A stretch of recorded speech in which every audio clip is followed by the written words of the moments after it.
कैसे हो सभी प्रिय छात्रों। एक सवाल आ रहा है सिमेट्री से जो रेगुलर पूछा जा रहा है। पहले मैं सिमेट्री आप लोगों को थोड़ा डिफाइन कर देता हूं कि सिमेट्री होती क्या, सममिति होती क्या। दो तरीके की सममिति है, लीनियर है और रोटेशनल है। रोटेशनल का मतलब घूमने वाली और लीनियर का मतलब सीधी रेखाओं वाली। साफ सीधी बात करेंगे, ये मत कहना हिंदी इंग्लिश बता दो इनकी। सिमेट्री का मतलब सममिति, यानी किसी चीज को ऐसे हिस्सों में बांट देना या ऐसा कर देना कि वो सेम लगे। ठीक, तो उसे क्या कहते हैं हम? दो तरीके से कर सकते हैं, एक रोटेशनल होती है, एक लीनियर। लीनियर में क्या होता है, जैसे मेरे पास ये एक वर्ग है, ठीक, ये क्या है, एक वर्ग है।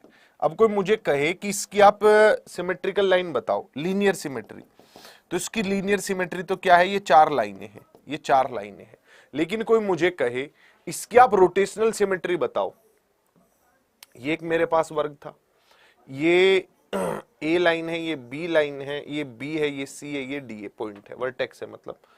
अब अगर मैं इसे 90 डिग्री घुमा दूं, कितना डिग्री घुमा दूं, 90 डिग्री अगर मैं इसे ऐसे घुमा दूं, कैसे घुमाना है इसे, 90 डिग्री, रोटेशनल सिमेट्री।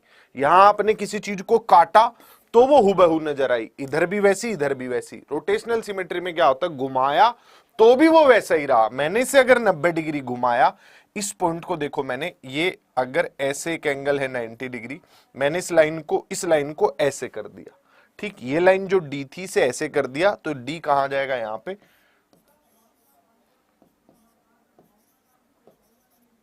ठीक, तो वर्ग की रोटेशनल सिमेट्री कितनी हुई, 90 डिग्री हुई। एक वर्ग की रोटेशनल सिमेट्री कितनी होगी, 90 डिग्री होगी। जैसे उदाहरण के तौर पर, अब मैं कुछ और एग्जांपल ले लेता हूं रोटेशनल सिमेट्री के। जैसे मेरे पास एक आयत है, मेरे पास क्या है, एक आयत है, रेक्टेंगल है, आयत। इसका मुझे रोटेशनल सिमेट्री बताओ कितनी होगी। ये मैं आपके लिए एक रेक्टेंगल ले भी लेता हूं, ये एक रेक्टेंगल है, रोटेशनल सिमेट्री कितनी होगी। अगर मैं इसे 90 डिग्री घुमाऊं, मैं इसे 90 डिग्री घुमाऊंगा तो ये कैसा बन जाएगा, ऐसा बन जाएगा। क्या ये रोटेशनल सिमेट्री हुई, नहीं हुई, अभी ये रोटेट नहीं हुआ है। रोटेशनल सिमेट्री का मतलब होगा ऐसे है, मैंने इसे 90 डिग्री घुमाया, देखो इसे 90 डिग्री लेके चलता हूं, ये मेरा यहां हाथ है, आप देख रहे हो ये कितना एंगल हुआ, 90 डिग्री। आपने इसे ऐसे खड़ा कर दिया, कितना हो गया, 90 डिग्री हो गया। क्या ये रोटेशनल सिमेट्री है, ये रोटेशनल सिमेट्री नहीं है। इसे और 90 डिग्री घुमाइए, तब जाके कहां आएगा, रोटेशनल सिमेट्री वाले पार्ट पे आएगा। अब आप कह सकते हैं कि आयत उसी पोजीशन पे आ गया। तो कोई भी चीज कितना डिग्री घूमने पर वैसी ही नजर आएगी जैसे वो पहले नजर आ रही थी, वो उसकी घर्षण सममिति यानी कि रोटेशनल सिमेट्री कहलाती है। क्लियर ये पॉइंट?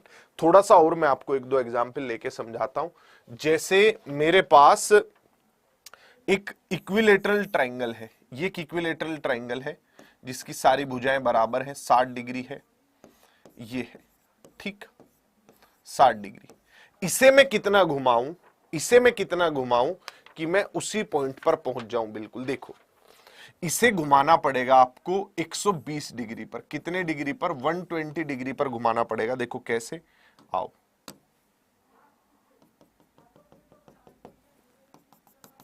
ये है। आप इस सिमेट्रिकल लाइन से इस सिमेट्रिकल लाइन पे आना चाहते हैं, किस लाइन पे आना चाहते हैं आप, इस लाइन से इस लाइन पे आना चाहते हैं, तो ये कितना होगा, 120 डिग्री होगा। देखो एक सिमेट्रिकल लाइन ये है, एक सिमेट्रिकल लाइन ये है। आप यहां से यहां, इससे इस पोजीशन में आना चाहते हैं। जब आप इसे 120 डिग्री घुमाएंगे, ये ए पॉइंट है, मान लो ये बी पॉइंट है, सी पॉइंट है, तो ये वापिस आपको वैसा ही नजर आएगा। सी यहां आ जाएगा, ए यहां आ जाएगा, बी यहां आ जाएगा, लेकिन लगेगा बिल्कुल एक जैसा ही। क्लियर? बात समझ आई? क्लियर हुआ कि नहीं हुआ? Sumit ji, length bread same नहीं हो जाना चाहिए, मतलब फिगर बिल्कुल वैसी हो जानी चाहिए। जैसे कहा था 90 घुमाया यहां आया, लेकिन आप 180 घुमाओगे यहां आ जाएगा। क्लियर? एक आयत, क्योंकि उसकी रोटेशनल सिमेट्री देखो, आपने लाइन ऐसे खींची, आप इस पॉइंट से यहां लाना चाहते हो इसे, ये लीनियर सिमेट्री है, इसे आप यहां लाना चाहते हो तो वापिस पलटना पड़ेगा आपको, तब वहां पहुंचेगा। अगर मैं आपसे पूछूं कि एक रोटेशनल सिमेट्री कितनी होगी, ए लेटर की रोटेशनल सिमेट्री कितनी होगी, बताना जरा मुझे। ए की रोटेशनल सिमेट्री कितनी होगी? एक्स की रोटेशनल सिमेट्री कितनी होगी? एक्स की रोटेशनल सिमेट्री कितनी होगी? इनकी बताओ। चलो पहले ए कहीं पे लिखा हुआ है, ए यहां पे ऐसे लिखा हुआ है, मान लिया इस कागज पे ए लिखा हुआ है, मैं इसे कितना डिग्री घुमाऊं कि ये वापस पहले जैसा लगने लगे? बताइए, ए को कितना डिग्री घुमाया जाए कि वो वापस पहले जैसा लगने लगे? आपको ए को वापस पलट के देखो, आपने इसे पलटा, ए को ऐसे, ए को आपने ऐसे रखा, ए को आपने ऐसे रखा, आप ए को जब वापस इसी पोजीशन में लाएंगे ना, यानी 360 डिग्री घुमाएंगे तो ही ये अपनी उस पोजीशन पर वापस आएगा। 360 डिग्री तो सबकी रोटेशनल सिमेट्री होती है। जिस चीज की रोटेशनल सिमेट्री मतलब आप नहीं एंगल बता पा रहे हैं, जिस चीज की सिमेट्रिकल लाइन भी नहीं है, रोटेशनल सिमेट्री उसकी 360 डिग्री जरूर होगी। 360 घूमने पे तो हर चीज वहीं आ जाएगी। जैसे ये एक सीधी रेखा है, जैसे आई है, आई आई कितना घूमने पर उसी पोजीशन पे आ जाएगा? आई आपने जब घुमाया ऐसा बिहेव किया आई ने, ठीक, कितना घुमाया आपने? 90 डिग्री। फिर एक बार 90 डिग्री घुमाइए, आ गया, देखो 180 डिग्री होगी इसकी आई की। एक्स की अगर मैं बात करूं रोटेशनल सिमेट्री कितनी होगी? कितना डिग्री घुमाने पर ये पहले जैसा लगने लगेगा? एक्स को आप घुमाओ, ऐसा हो गया भाई, मैंने 90 डिग्री घुमाया तो ये एक्स हो गया। उसके बाद मैं फिर घुमाऊंगा 90 डिग्री तो आ गया वापस उसी पोजीशन पर, यानी 180 डिग्री। क्लियर? ए की रोटेशनल सिमेट्री 360 डिग्री, एक्स की रोटेशनल सिमेट्री 180 डिग्री, आई की भी रोटेशनल सिमेट्री 180 डिग्री है। अब मैं आप लोगों के लिए क्वेश्चन लिख के छोड़ के जा रहा हूं। ओ की रोटेशनल सिमेट्री कितनी होती है, लेटर ओ, और जीरो की रोटेशनल सिमेट्री कितनी होती है? जीरो की और ओ की रोटेशनल सिमेट्री के बारे में आप लोगों का क्या कहना है? मतलब जीरो या ओ कुछ भी समझ लो, या एक सर्किल समझ लो, और आसान कर देते हैं।